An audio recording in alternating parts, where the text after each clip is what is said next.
मनाली के विचित्र शहर ने आरव और नैना की दिल दहला देने वाली कहानी के लिए मंच तैयार किया।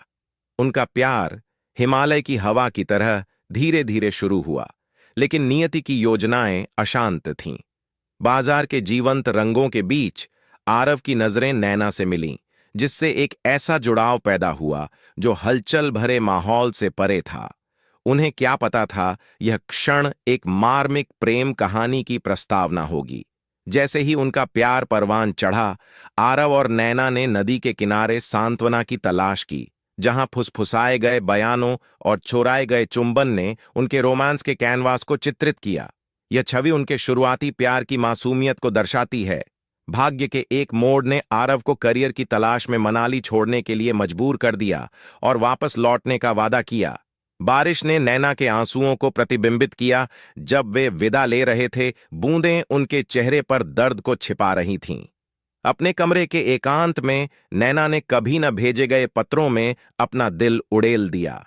प्रत्येक शब्द उस प्यार की पीड़ा का प्रमाण था, जिसमें कोई दूरी नहीं थी। छवि उसके मूक भावों के अकेलेपन को दर्शाती है। शहरी अव्यवस्था के बीच आरव ने सफलता हासिल की। छवि उनके विजयी बाहरी हिस्से को आंतरिक शून्य से अलग करती है, जो इस बात की स्पष्ट याद दिलाती है कि प्यार कभी-कभी कितनी कीमत मांगता है। वर्षों बाद आरव घर की परिचितता की उम्मीद में वापस लौटा।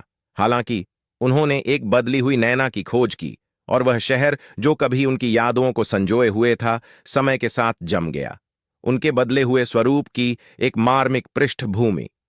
एक दिल दहला देने वाले मोड़ में आरव और नैना ने खुद को उसी नदी के किनारे पर पाया जहां उनका प्यार पनपा था। फिर भी उनकी निगाहें, जो कभी एक दूसरे से जुड़ी हुई थीं, अब विपरीत दिशाओं का सामना कर रही हैं, जो उस भावनात्मक दूरी का प्रतीक है जो समय ने उनके बीच पैदा कर दी थी।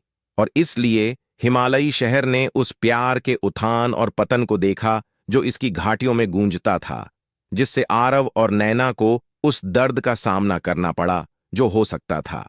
अपनी अनुपस्थिति की गहराई और उससे होने वाले दर्द को महसूस करते हुए आरव ने नैना से दिल से माफी मांगी। यह छवि हवा में लटके उनके अनकहे शब्दों के वजन को कैद करती है, जो उनके बीच की अनसुलझी भावनाओं को प्रतिबिंबित करती है। नैना आरव की माफी का सामना करते हुए भावनाओं के बवंडर से जूझ रही थी। छवि उसकी परस्पर विरोधी अभिव्यक्ति को दर्शाती है, क्योंकि वह क्षमा और आगे बढ़ने की आवश्यकता के चौराहे पर खड़ी थी। एक मार्मिक मुलाकात में आरव और नैना सरसराते हुए पतझड़ के पत्तों के नीचे मिले, जो उनके प्यार के टुकड़ों के दूर गिरने का एक रूपक था। यह छवि अलगाव की उदासी के बीच समापन की सुंदरता को समेटे हुए है। जैसे ही आरव और नैना मनाली की सड़कों पर अलग अलग चले, उनके अतीत की गूंज हर कोने में गूंज उठी। छवि उनकी समानांतर यादों को कैद करती है। उनके प्यार का भूत एक डरावनी धुन की तरह हवा में घूमता रहता है। अपनी यात्रा के अंत में आरव और नैना एक चौराहे पर खड़े थे। प्रत्येक ने एक अलग रास्ता चुना। यह छवि डूबते सूरज की पृष्ठभूमि में उनके अलगाव को दर्शाती है, जो एक प्रेम कहानी के अंत का प्रतीक है, जिसने एक बार शहर को जीवंत रंगों से रंग दिया था।